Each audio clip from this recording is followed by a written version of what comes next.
শুক্রবার মানে তো এক অন্যরকম অনুভূতি। পুরো সপ্তাহের ব্যস্ততা শেষে জুমার নামাজের আগে সবাই মিলে এই পুকুরের ঠান্ডা পানিতে ডুব দেওয়া, এই প্রশান্তি আর আনন্দ পৃথিবীর আর কোনো সুইমিং পুলে পাওয়া যাবে না। আমাদের গ্রামের এই শুক্রবারের জুমার দিনের আড্ডা আর গোসলের মুহূর্তগুলো সত্যি অমূল্য। শুক্রবারের সকাল আর মসজিদের পুকুরের এলাকার ছেলেদের হুটোপুটি এর চেয়ে সেরা কম্বিনেশন আর কি হতে পারে বলুন তো?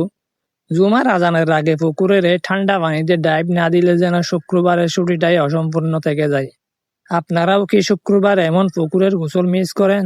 শহরের দামি সুইমিং পুলগুলো হয়তো আরাম দিতে পারে, কিন্তু গ্রামের পুকুরের এই অনাবিল আনন্দ দেওয়ার ক্ষমতা তাদের নেই। এলাকার ছোট ভাইদের কাঁধে তুলে নিয়ে পানিতে লাফ দেওয়ার অনুভূতিটা যেন কতটা স্পেশাল তা শুধু এই পুকুরের পানি জানে।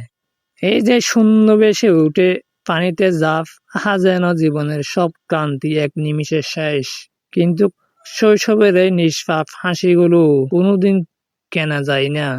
ভিডিওটা কিন্তু শেষ না পর্যন্ত দেখলে মিস করবেন, কারণ এমন দামাদার ডাইভ প্রতিদিন দেখা যায় না। ছোট কাউকে কাঁধে চড়িয়ে জল কাঁদায় লাফানোর যে ফিল, এটার কোনো অল্টারনেটিভ হই না রে ভাই। কার কার গ্রামের পুকুরের এমন লাফ দেওয়ার স্মৃতির কথা মনে পড়ে গেল, কমেন্টে জানিয়ে দাও প্রিয় দর্শক। হ্যাঁ, শুক্রবার ছুটির দিন মানে তো পুকুরের কাঠের উৎসব। কেউ এসেছে সারা সপ্তাহের জমানো কাপড় ধুতে, আবার কে বা ছুটির মেজাজে জমিয়ে গোসল করতে। হ্যাঁ, যেমনই ভাবে আমি এসেছি কাপড় ধুতে এবং গোসল করতে, আপনারা দেখতে পাচ্ছেন। তবে আমাদের প্ল্যান কিন্তু অন্যরকম। এলাকার ছোট ছোট ভাইদের কাঁধে চড়িয়ে পানির মাঝখানে যে ব্যালেন্স করা, এটার অনুভূতি কিন্তু আলাদা। হ্যাঁ, পানি থেকে উঠে হাসাহাসি করা, সারা সপ্তাহের সব ক্লান্তি যেন এক নিমিষে শেষ।